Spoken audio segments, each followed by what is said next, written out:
누가복음 10장 17절부터 24절까지 교독하겠습니다. 17절에 70인이 기뻐 돌아와 가로되 주여 주의 이름으로 귀신들도 우리에게 항복하더이다.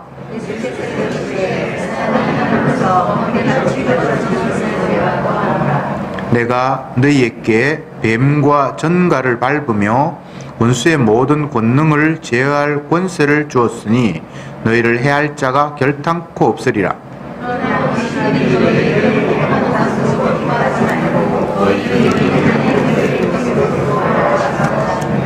이때에 예수께서 성령으로 기뻐하사 가라사대 천지의 주제이신 아버지여 이것을 지혜롭고 슬기 있는 자들에게는 숨기시고 어린 아이들에게 나타내심을 감사하나이다. 옳소이다. 이렇게 된 것이 아버지의 뜻이니이다.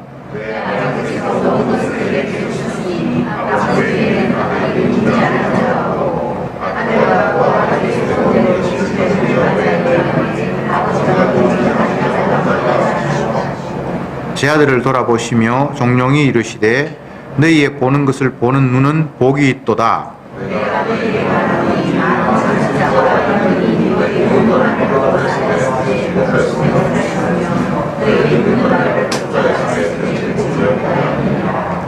아멘. 70명의 사람들을 불러서 예수님께서 다니시고자 하는 각 지역을 앞서서 둘씩 짝지어서 돌려보내면서 파송하면서 하나님 나라가 가까이 왔다는 것을 전하라고 예수님께서 보내셨죠. 근데 그 70인들이 사명을 감당하고 이제 예수님께 돌아와서 보고하는 내용 가운데서 막 기뻐 즐거워하면서 주님, 우리가 주님의 권능을 받아서 각 지역으로 다니면서 복음을 전했는데 귀신들도 우리에게 굴복합디다 라고 즐거운 마음으로 보고를 했습니다. 그런데 예수님께서 그 보고를 듣고 하시는 말씀이 귀신이 너희들에게 항복하는 것으로 인해서 기뻐할 일이 아니라 너희 이름이 하늘에 기록된 것으로 인해서 기뻐해라 이렇게 말씀을 하셨습니다. 우리 같으면 심부름을 시켜서 어떤 사람을 보냈고 그가 잘 일을 수행하고 돌아와서 즐거워하면 같이 호응해 줄 만도 한데 주님은 그렇지 않아요. 귀신이 쫓아나가고 항복하고 그런 일도 충분히 기쁨이 될 수 있죠. 그런데 주님은 그걸로 인해 기뻐할 일이 아니라 너희 이름이 하늘에 기록된 것으로 인하여 기뻐하라 이렇게 말씀을 하셨습니다. 요즘 정치권에서 보면 뭐 블랙 리스트니 화이트 리스트니 명단 이야기가 많이 거론되는데 성경에도 명단이 있어요.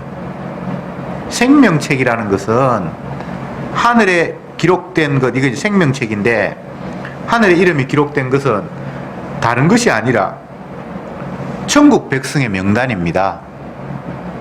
제자들에게 70인들에게 너희들이 정말 기뻐해야 될 것은 이 땅에서 어떤 일이 벌어지고 하는 것이 아니라 네 이름이 천국 명단에 백성의 명단에 기록된 것 그것 때문에 정말 기뻐해야 된다 이렇게 말씀을 하셨죠.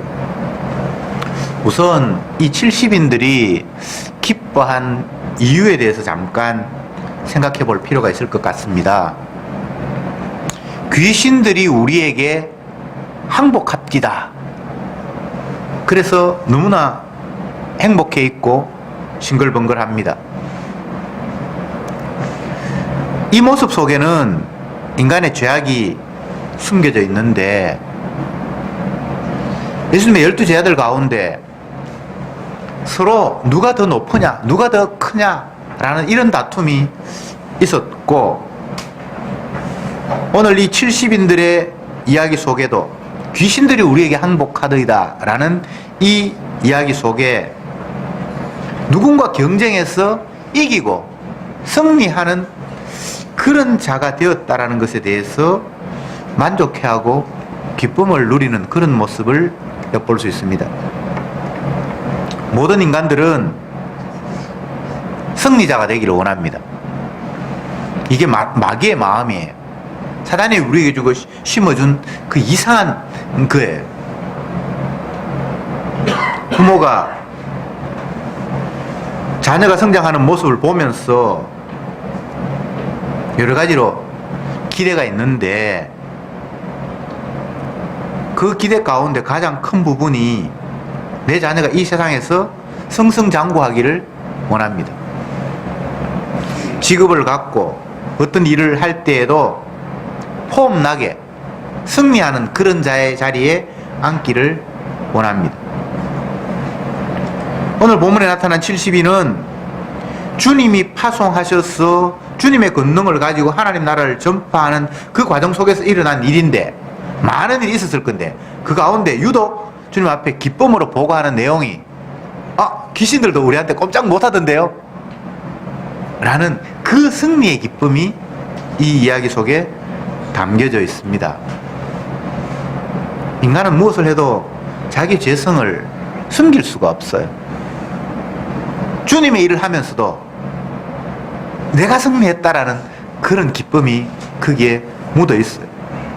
그런데 사실 그 이야기 듣고 주님께서 하시는 말씀 가운데 제가 이 본문을 보면 이렇게 되어 있습니다.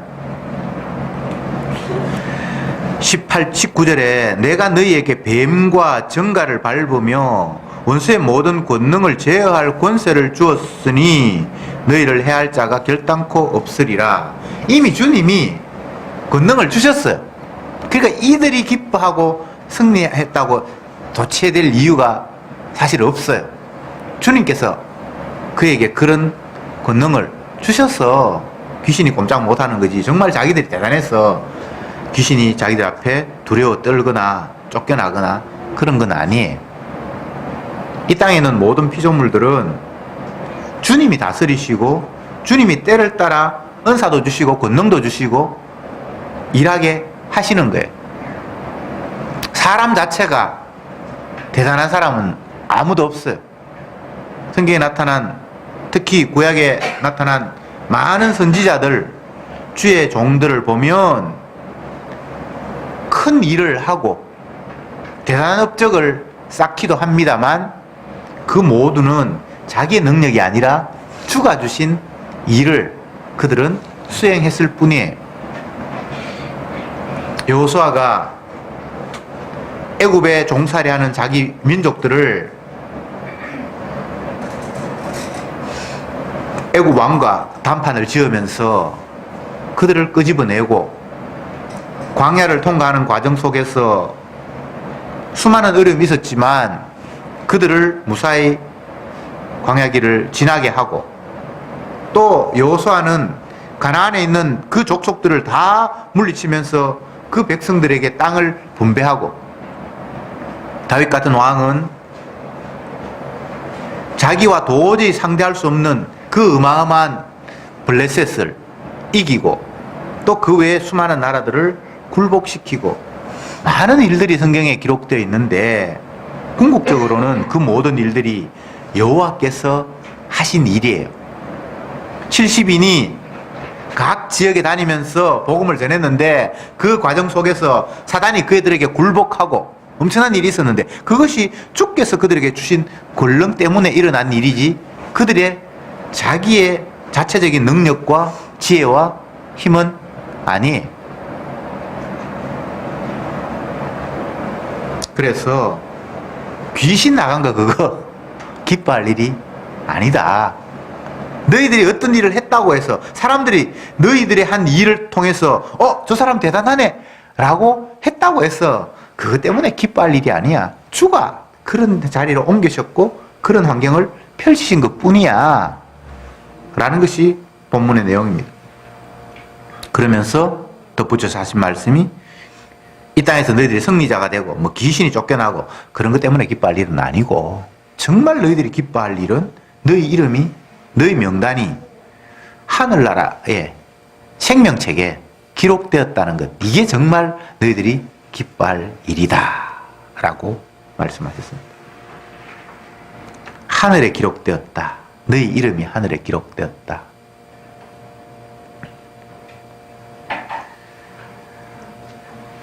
이 하늘에 기록된 이름은 이 땅에 있는 인간들이 어떤 일을 하고 어떤 처지에 놓여 있고 무엇을 한다 할지라도 궁극적으로 그는 하늘나라에 갈 자입니다. 사람들은 생명책에 이름이 기록되어 있고 또 반대로 그 생명책에 이름이 없고 이런 걸 몰라요. 근데 예수님 오늘 처음 알려주신 거예요. 너희 이름이 하늘나라의 생명책에 기록되어 있다. 그게 정말 너희들이 기쁘고 즐거워해야 될 일이다. 이 땅에 있는 인간들은 믿음이 없으니까 눈에 보이는 이 세상에서 즐기면서 살 생각 외에 다른 생각을 못하죠. 그래서 먹을까 마실까 입을까 이런 염려들이 다 이 땅에서 소용되는 것들이잖아요. 아무리 많아도 아무리 넉넉해도 그것으로 인해서 하늘나라에 이름이 기록된다거나 삭제된다거나 그런 데 영향을 미칠 수는 없는 거예요. 주님께서 70인들에게 너희 이름이 하늘에 기록된 것으로 기뻐하라 이렇게 말씀하실 때에는 하늘에 이름이 기록될 수 있는 방법을 그들에게 설명하셨다든지 이런 게 전혀 없어요. 일방적으로 너희 이름이 하늘에 기록되어 있다라고 선포하는 것으로 끝나버려요. 이런 성경 구절들을 보면 좀 황당하다는 그런 느낌이 들지 않습니까? 선악과를 따먹은 우리들의 의식 구조에서는 내가 만약 천국을 간다면 그 가기 위한 과정에서 내가 해야 할 일이 반드시 있을 것이고 그 나의 행위의 결과가 천국에 합격할 것인지 불합격할 것인지 이렇게 결정되어야만 이게 납득이 되잖아요. 그런데 주님은 그렇게 말씀하지 않았어요. 요즘 우리 사회가 점점 경제적으로 어려워지고 또 사람을 고용하는 것 그 자체도 뭐 최저임금을 뭐 맞춰줘야 된다라는 그런 법 때문에 쉽게 사람을 뽑지도 못하는 그런 구도에 놓여 있다고 합니다. 제가 머리 염색하려고 이발소에 딱 갔더니만 안내판이 딱 붙어 있어요. 뭐 최저임금 지급으로 인하여 뭐 어쩌고저쩌고 값이 올릴 수밖에 없고 뭐 직원을 줄일 수밖에 없고 뭐 그런 걸 써놨더라고요. 인간 세상은 무엇 하나를 유익하게 하기 위해서 그런 법을 낸 이유는 가난한 사람들 최소한의 그 급여를 보장하기 위해서 이제 그런 제도를 만들었는데 그것 때문에 또 다른 어떤 문제가 야기되는 모습들. 그래서 요즘은 직장 사람들 많이 안 뽑았어. 사람들 뽑는 데마다 그 비율이 굉장히 치열해요. 두세 명 뽑는데 100명이 오고 막 이런 이야기들이 너무나 많이 들려요. 그런데 만약 그 치열한 경쟁 가운데 누군가가 합격이 되었다면 그 사람은 합격이 될 만한 이유가 있을 것이고 노력을 했을 것이고 뭔가 자기가 그곳에 들어갈 만한 뭐 근거와 이유가 본인에게 있어요. 그게 세상의 법칙이에요. 우리는 그 생각으로 가득 차 있어요. 그런데 하늘나라를 가고 천국을 가고 복을 받고 하는 이런 문제들은 이런 우리의 노력과 열심의 결과가 나에게 돌아오는 것과는 전혀 상관이 없는 거예요. 하늘나라의 이름이 생명체에 기록되는 이유가 뭡니까? 천국 갈 사람이 천국 가야 되는 이유가 가는 그 사람에게 있습니까? 그런 게 없어요. 그냥 일방적으로 하나님이 너는 천국 백성이니까 내가 명단 기록해놨다. 그걸로 끝이에요. 물론 굳이 과정을 따지자면 천국 가도 될 자가 아닌데, 천국 갈 자격이 전혀 없는 자인데 천국을 가게 되었으니까 그 원인이 본인에게 있는 건 아니고 다른 데 원인이 있긴 있어요. 그게 바로 예수님의 대속의 죽음이죠. 십자가에서 대신 흘리신 피가 원인이 되었죠. 사랑은 여기 있으니 우리가 하나님을 사랑한 것이 아니요, 하나님이 우리를 사랑하사 우리 죄를 위하여 화목제로 그 아들을 보내신 것이라. 요게 이유예요. 화목죄, 성경에 특히 구약에 아주 복잡하게 화목제물에 대해서 기록하고 있습니다. 화목제사는 번제를 드리고 속죄제를 드리고 속건제를 드리고 제사 지내는 과정들을 다 끝내고 난 이후에 마지막으로 화목제사를 드려요. 그건 어떤 의미가 있는가 하면, 앞부분에는 죄인들이 하나님 앞에 죄 씻기 위해서 번제, 속죄제, 속건제는 우리 죄를 씻기 위해서 하나님 앞에 제사를 드리는 건데, 마지막 화목제는 사람들이 드리는 것 형식은 그렇지만 하나님께서 우리에게 그 제사를 앞부분에 다 받으시고 나는 이제 기뻐서 너희들과 화목하겠다라는 의미를 화목제사라 그러는 거예요. 말라기 선지자가 예언하기를 때가 되면 아버지의 마음을 자녀에게 돌이키게 하고 자녀의 마음을 아버지에게 돌이키게 할 자가 올 것이다, 이런 예언을 했어요. 그게 물론 예수님이죠. 그 앞부분에 세례 요한이 그런 이야기를 했고, 그러니까 아버지는 이 땅의 인간들을 보면서 죄 때문에 너무 분노해서 화가 잔뜩 나 있고, 또 자녀들은 하나님 아버지가 사랑이 하나님 아버지인지도 모르고 날마다 자기들에게 화를 내고 이스라엘이 망하고 어려움을 겪으니까 아버지가 싫고 미운 거예요. 그래서 서로가 서로 원수가 되어 있는데, 누군가가 와서 아버지의 마음을 자녀에게 돌이키게 하고 자녀의 마음을 아버지에게 돌이키게 할 날이 올 것이다라고 예언을 했는데, 그게 화목제물 대신 예수님을 지칭하는 내용이에요. 다시 말씀드립니다. 어떤 인간도 하늘나라에 갈 조건을 갖추거나 자격이 있는 사람은 없어요. 그것을 성경에서는 의인은 없나니 하나도 없으며 라는 이런 표현으로 딱 못 박았어요. 너희들은 생각하는 것이 어릴 때부터 악하기 때문에 내가 너희들한테는 기대할 수가 없다. 사람에게서 나오는 것은 악한 생각과 음란과 도둑질과 이런 것밖에 없다. 먹는 음식을 통해서 너희들에게 더러워진다고? 아니야. 너희들 속에 있는 것들이 더러워서 계속 유출되고 있는 것이 너희들의 존재야. 표범이 그 피부를 표범이 그 반점을 구스인이 그 피부를 변하게 할 수 있느냐? 만약 할 수 있다라면 악에 익숙한 너희도 선을 행할 수 있을 것이다. 계속해서 우리는 안 된다라는 이야기를, 죄에 물들어서 죄밖에 안 나오는 죄인이라는 사실을 확정하는 말씀드립니다. 이런 우리 가운데 누군가가 천국에 갔다?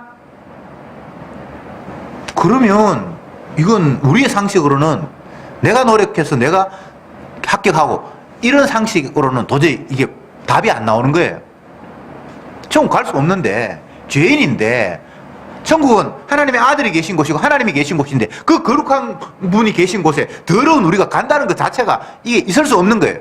구약에 그런 표현이 나오잖아요. 모세가 하나님 뵙고 싶습니다. 그러니까 볼 수 없어. 그래서 그 뭐 뒷모습만 보였다 그러는데 사실 그것도 아니에요. 사람은 하나님을 보고는 살 자가 없어요. 왜냐하면 거룩한 분과 더러운 인간이 만날 수 없는 구조가 되어 있어요. 하나님 이스라엘 백성들에게 왜 성전을 만들라고 하셨고 왜 그 가운데 내가 너와 함께 하겠다고 약속하셨습니까? 성전이라는 구조는 제물의 피가 흘려져서 죄사함이 형성되는 그런 공간이에요. 너희들이 죽어야만, 피가 흘려서 없어져야만 나와 만날 수 있다는 거예요. 그냥 하나님의 얼굴이 나타나고 죄인들이 그곳에 가서, 다른 장소에는 하나님이 안 계시니까 그곳에 가면 하나님의 얼굴을 볼 수 있다는 그런 이야기가 아닙니다. 성전에서만 내가 너희들을 만나겠다라는 것은 너희들이 죽어야만, 죄로 말미암아 죽는 그 자리에 내가 나타날 것이다라는 이런 이야기를 하신 거예요. 사람들이 오해하죠. 성전에 가면 하나님 만날 수 있다고. 오늘 하루 예배당 가면 하나님 만날 수 있다고 사람이 착각해요. 그래서 교회 가서 하나님 만나겠다고 해요. 교회 하나님 계십니까? 아무것도 없어요. 인간들밖에 없어요. 건물들 있고 시설물들밖에 없어요. 주님의 만남이라는 것은 육안을 가지고 서로 보고 만나는 그런 만남을 이야기하는 게 아니에요. 성전에서 내가 너희를 만나겠다. 그 성전에 내 이름이 있다. 내가 그곳에 너희들과 함께 하겠다라는 이야기는 너희들이 죄로 말미암아 죽어야만 나와 하나가 될 수 있다라는 그런 선언입니다. 죄인이라는 이야기죠. 다시 본문으로 돌아가서 70인의 사람들은 제자라고 합시다. 주님의 능력에 의해서 하늘나라 복음을 전파하기 위해서 파송이 되었고, 그곳에 가서 막 놀라운 능력이 일어나서 귀신들도 자기들에게 꼼짝 못하고 항복하는 이런 모습 보면서 너무 신이 나서 돌아와서, 주님 정말 너무 행복했습니다.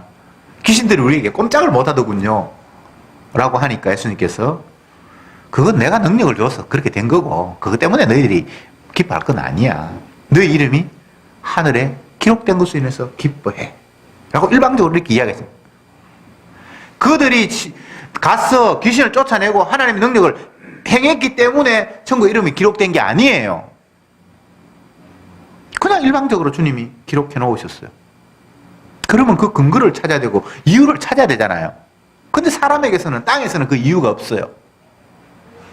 그런데 결과적으로는 하나님의 아들이 화목제물 되시는 그분이 자기 희생을 통해서 성전에서 하나님 만나듯이 십자가를, 피를 흘림으로 말미암아 그들을 깨끗하게 하시고, 그 과정 속에서 결국은 그들이 생명책 이름이 기록되는 그런 은혜가 있었던 거예요. 생명책, 하늘에 너희 이름이 기록된 것으로 인하여 기뻐하라는 이 말은, 야 내가 천국 가게 됐으니까 나는 이제 신난다라는 이런 이야기가 아니라, 자격 없는 네가 그곳에 가기 위해서 누군가가 화목제물이 돼서 피 흘렸었다는 사실을 인정하고 기뻐하라는 거예요. 이게 십자가에 대한 기쁨이죠. 대속의 피, 화목제물이 되신 그분에 대한 감격이죠.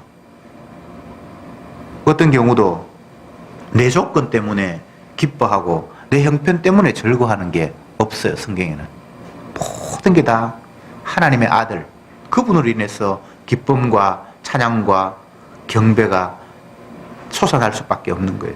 21절에는 이렇게 말씀하셨습니다. 예수께서 성령으로 기뻐하사, 예수께서 성령으로 기뻐하사. 70인들이 앞부분에 기뻐하는 이유와 예수님이 기뻐하시는 이유를 이제 한번 비교해 보자고요. 70인들이 기뻐한 것은 무엇 때문에 기뻐했습니까? 첫 번째, 귀신들이 자기에게 항복하는 걸로 인해서. 근데 주님께서 그 기쁨 아니야. 내 이름이 생명책에 기록된 것으로 인해서 기뻐해야 돼. 예수님이 자기 자신이 할 일이죠. 그죠? 그러면서 21절에서는 예수께서 성령으로 기뻐하사, 이렇게 말씀이 또 진행이 돼요. 기쁨의 이유가 지금 비교가 되고 있습니다. 근데 성령으로 인해서 기뻐하는 내용들을 쭉 보면,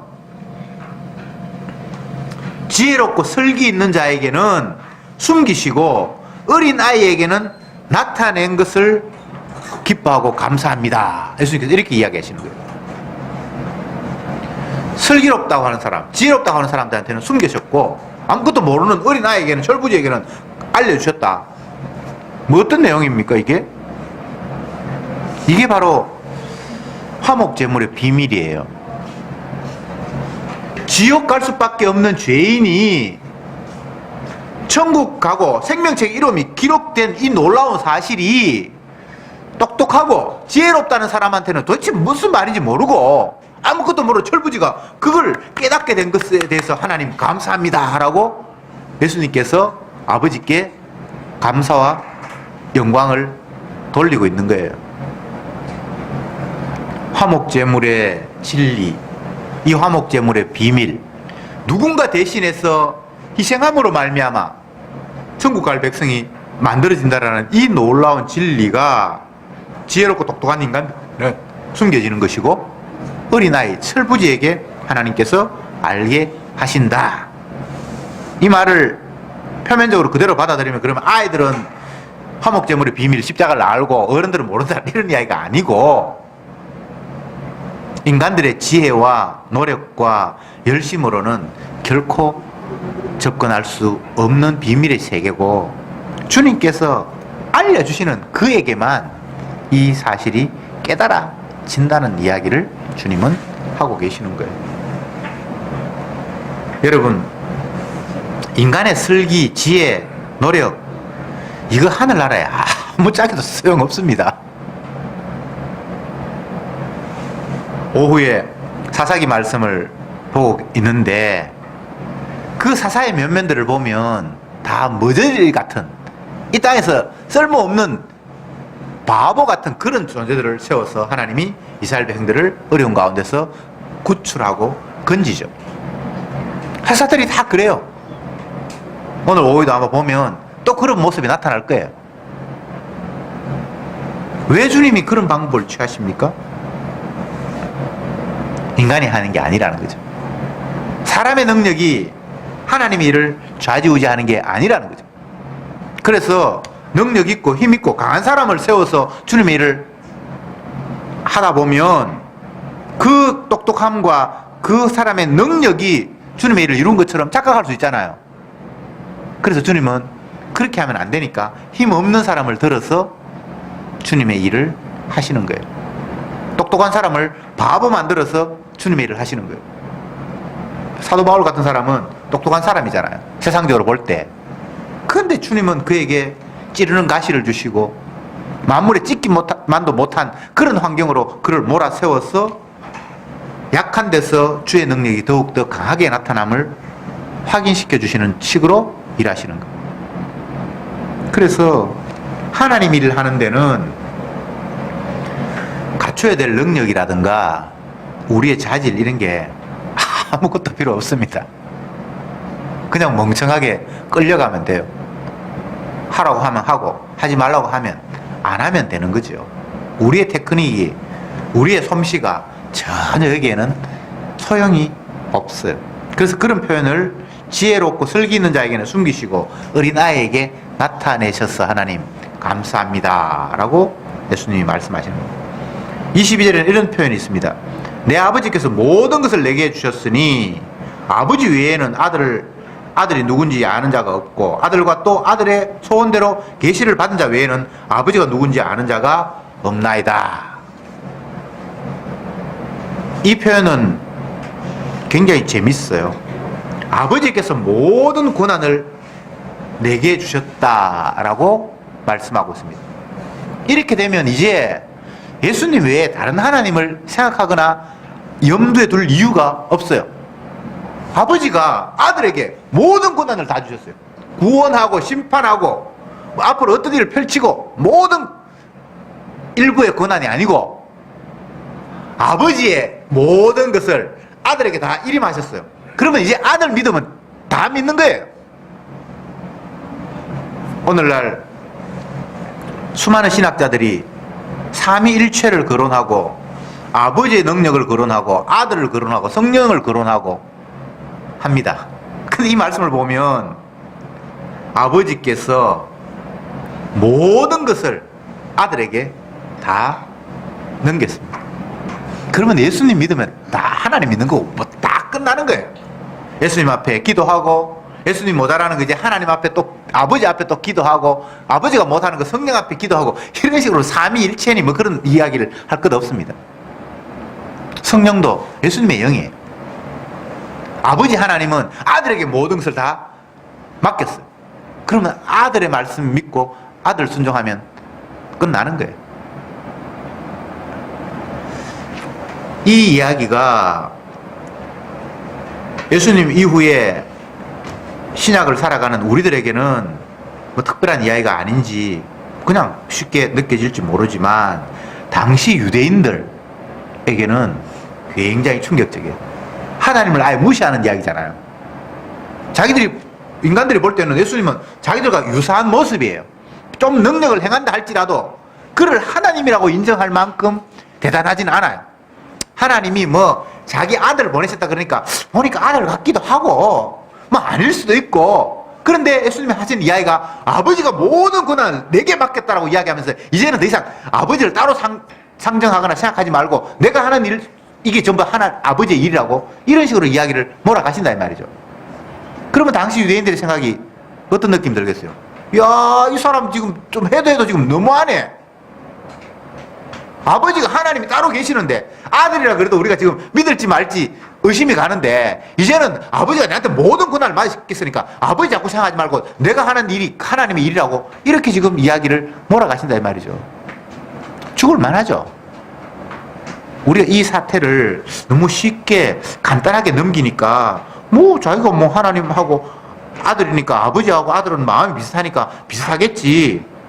아버지가 계시고 아들이 계시니까 이 아들은 독자니까 아버지의 모든 권한을 물려받으니까 뭐 아버지처럼 그런 영향력을 행사할 수 있겠지. 뭐 이런 정도는 생각이 되는데 이건 지금 그런 상황이 아니에요.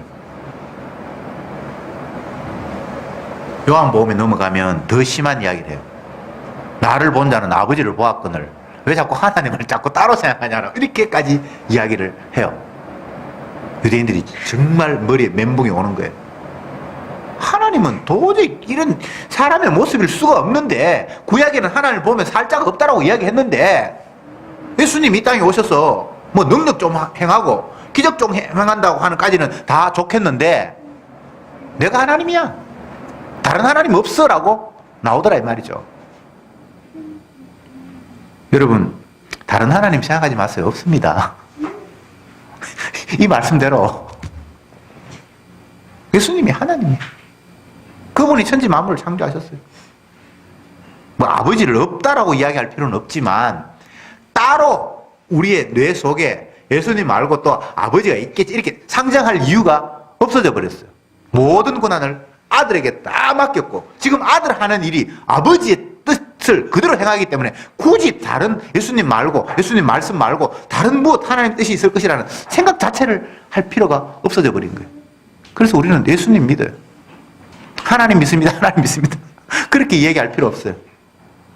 우리가 말하는 그 하나님은 그냥 예수님이에요.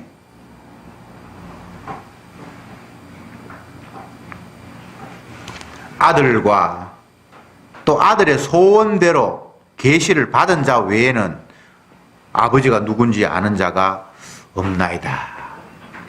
이 말씀도 굉장히 충격적인 이야기예요. 예수님 자기 본인은 당연히 아버지를 알고 또 내가 계시를 주어서 알게 한 그 성도들 몇몇만 아버지가 누군지를 안다.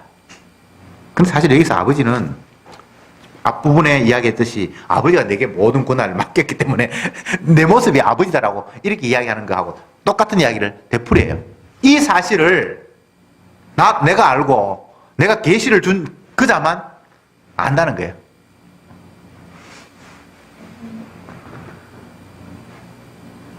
너무나 예수님은 분명하게 자기 자신이 하나님이라는 사실을 계시해 보여주고 나타내 보여주고 있습니다. 근데 이걸 갖다가 하나님이 계시를 주셔서 소원대로 알게 하신 자 외에는 모른다는 거예요. 이 알게 된 자가 어린아이예요. 슬기롭고 지혜로운 자가 아닌. 인간의 지혜로는 도무지 하나님이 다른 분이 아니라 우리 가운데 나타나신 예수님 이분이 하나님이구나 하는 사실을 그 누구도 알 수 없게 돼 있어요. 그런데 주님께서 소원하신 대로 자기가 원하는 자에게 계시해 줄 때만 그 사실을 깨닫는다는 거예요. 여러분, 신앙을 갖는다는 것, 예수님이 화목제물이 되어서 우리를 사랑하셨다는 것, 그분의 희생의 근거로 우리가 생명책에 이름이 기록되었다는 것을 깨닫는 것은 이론이나 지식으로 되는 게 아니에요. 주가 자기 소원대로 알게 한 자에게만 깨닫는 거예요. 이 알게 한 자는 어린아이예요. 슬기롭고 지혜로운 자가 아니에요. 그래서 성경에서는 어린아이처럼 되라고 이야기하고 있죠. 내 지식, 내 판단, 내 경험, 내 능력을 쫓아서 예수님을 알아볼 위인은 아무도 없어요. 내 소원대로 계시를 받은 자 외에는 모르게 되어 있단 말이죠. 그래서 믿음은 자기 자신을 자랑할 수가 없도록 되어 있어요. 제가 오늘 어떤 사이트를 연결해서 가다 보니까 어떤 사람이 교묘하게 거짓 진리를 전파하기 위해서 낚시라 그럽니까? 읽어보도록 자꾸 궁금하게 이제 클릭하도록 만들어 놨는데, 십자가 마을 홈페이지에 뚝 들어갔는데 마치 그 목사님과 자기가 글을 올린 그 사람이 굉장히 친분이 있는 것처럼 그렇게 막 글을 써놨는데, 나중에 보니까 전혀 친분이 없고, 뭐 이 사람은 30년 전에 뭐 성령을 받아서 복음을 깨달았고, 미국에 가서 뭐 신학 박사학위를 받았고, 한국에 와서는 교편 생활 하다가 지금은 교장이 되었고 하면서 앞에 프로필, 뭐 인간이 생활할 때 괜찮은 걸 이렇게 쫙 적어놨어요. 그러면서 이 사람이 깨달은 진리는 이겁니다. 그러면서 이제 이단 사설을 쫙 이제 늘어놓았더라고요. 사람들에게 혹할 수 있는 방법은 그 사람이 뭐 미국에 가서 신학 박사학위를 받았고, 이 땅에서도 뭐 열심히 해가지고 뭐 교장 뭐 했고, 뭐 여하튼 뭐 이런 걸 보면서 이 사람은 뭐 지혜로운 사람이고 대단히 똑똑한 사람이구나라는 이런 이미지를 갖게끔 해놓고 그 뒤에 이제 자기 이야기를 한단 말이죠. 그러면 그 사람의 이야기에 신빙성이 있다라고 생각하는 게 이 세상의 논리잖아요. 근데 성경을 보면 예수님이 하나님이라는 사실을 아는 게 슬기롭고 지혜 있는 자에게는 안 되고 어린 아이에게 깨닫게 하신다라는 이 이야기 속에 인간들의 지혜라는 것, 사람들이 믿을 만하다라는 것, 그것이 얼마나 엉터리 없는 것인가를 또 생각하는 거예요. 믿음은 보이지 않는 것들의 증거라고 했어요. 보여서 믿고 내가 손으로 확인해서 인정하는 거, 그거는 믿음이 아니에요. 내가 아무리 인정하려고 해도 인정하고 붙들 것이 없는데 믿음이 선물로 와서 믿어지는 것만이 참 믿음이라는 거예요. 여러분, 예수 믿는 게 방법이 없어요. 믿을 만한 근거도 없어요. 예수님을 여러분 이제 본 적이 있습니까? 이 성경 말씀이 예수님의 말씀이라는 증거는 있습니까? 증거가 아무것도 없어요. 우리가 예수님을 본 적도 없고, 이게 예수님의 말씀이라는 증거가 어디 있습니까? 이건 말고 다른 엉뚱한 걸 가지고도 하나님 뜻이라고 이야기한 책이 수없이 많은데, 심지어는 성경 연구한다고 뭐 사본을 찾아다니고 하는 그런 사람도 있어요. 사본이 다 달라요. 서기관이나 바리새인들이 예수님의 말씀이라고 옮겨 적었는데, 옛날에 처음 기록할 때는 이런 인쇄된 종이가 없으니까 뭐 나무 이파리나 가죽이나 이런 데 썼을 거 아니에요. 세월이 지나면 그게 흐트러지니까 그걸 개선해서 보존하기 위해서 또 사본을 쓰고 해가지고 지금까지 이렇게 왔거든요. 근데 그걸 사본을 점점 찾아서 이게 번역된 건 이건 후대니까 그 앞부분의 본문이 얼마나 더 정확할까 연구하는 신학자들이 많단 말이에요. 그런데 이집트 어느 지역에서 사본 A가 발견되고 또 다른 지역에서 사본이 발견됐는데 딱 비교해보니까 오타도 있고 막 틀린 거예요. 그래서 어떤 사람은 이게 진본에 가깝다고 그러고 이거 전본에 가깝다고 그러고 막 싸우고 그래요. 제가 왜 이런 이야기를 합니까? 성경이 하나님이 기록하시고 예수님께서 우리에게 계시로 기록해 줬다라는 근거도 이 세상에서는 찾을 수 없다는 거예요. 그렇지 않습니까? 번역본이 수천 개가 나와 있는데 그것도 비교해보면 조금씩 번역본이 차이가 있어요. 왜 하나님이 이런 식으로 일하십니까? 만약 하나님이 계시를 주셨으면 그 계시가 그대로 전달되어서 오류가 없이 딱 나오면 이거 틀림없이 하나님 주신 것이야 라고 할 수 있겠는데 번역본도 틀리고 사본도 서로 다르고 이게 하나님이 하신 일이에요. 설교하는 목사마다 다 본문 이해가 다르고 듣는 사람마다 다 다르고 이 사람은 지가 맞다 그러고 저 사람은 지가 맞다 그러고 도대체 이 땅에서 무엇이 참인지 기준을 잡을 수 없을 만큼 혼란스럽게 이 세상에 하나님 복음이 전파되고 있어요. 왜 그렇습니까? 어떤 근거로도 이 땅에서는 참이라는 근거를 잡을 수 있는 그 무엇을 하나님이 남겨두지 않았어요. 오늘 이 본문처럼 아들의 소원대로 계시를 받은 자 외에는 아무도 아버지를 몰라요. 이게 하나님이 하신 일이에요. 뭘 더 기대하시겠습니까? 그냥 주께서 깨닫게 하신 것 말고는 우리는 아무 말도 할 수 없도록 주님께서 막으셨어요. 마지막에 이런 이야기를 하셨습니다. 너희는 보는 것을 보는 눈이 너희가 보는 눈이 복되도다. 너희에게 말하노니 많은 선지자와 임금이 너희 보는 바를 보고자 하였을 때 보지 못하였고 너희 듣고자 하는 자를 듣는 바를 듣고자 하였을 때 듣지 못하였느니라. 이건 지금 70인들에게 하신 이야기예요. 구약의 수많은 선지자들이 너희들 보고 있는 나를 보기를 갈망을 했고 내 말을 듣기를 원했는데 아무도 이루지 못했는데 너희들은 지금 보고 있다라고 이야기하시는 거예요. 내가 하나님이고 수많은 선지자들이 기대했던 그 메시아가 바로 나다라는 이야기를 직접적으로 70인에게 하고 계시는 거예요. 그런데 본다고 해서 아는 게 아니에요. 오늘 본문 말씀처럼 아들의 소원대로 계시를 받은 자만 알게 돼 있다는 거예요. 마지막으로 이 말씀 드리고 마치겠습니다. 성경은 글로 기록이 되어 있고 내용을 가지고 있으니까 이론이라고 할 수도 있습니다. 그런데 이 이론이 믿음으로 성도들에게 덮쳐오는 것은 지식으로 이해돼서 받아들이는 것은 결코 아닙니다. 아들의 소원대로 계시를 받은 자만 알 수 있어요. 그러니까 우리가 할 수 있는 게 아무것도 없어요. 주여, 주가 보게 하시면 볼 뿐입니다. 주가 보게 하지 않으면 봐도 그분이 메시아인 줄을 모른다라는 사실이 오늘 본문에서 다시 한번 확인되는 바입니다. 인간이 할 수 있는 건 아무것도 없습니다. 주가 하십니다. 그래서 사나 죽으나 우리는 주의 것이고 먹든지 마시든지 주님의 영광을 위해서 모든 일이 펼쳐질 뿐입니다. 다시 말씀드립니다. 아버지가 모든 권한을 아들에게 다 맡기셨습니다. 예수님 외에 다른 하나님을 머릿속에 생각할 이유가 없습니다. 기도합시다.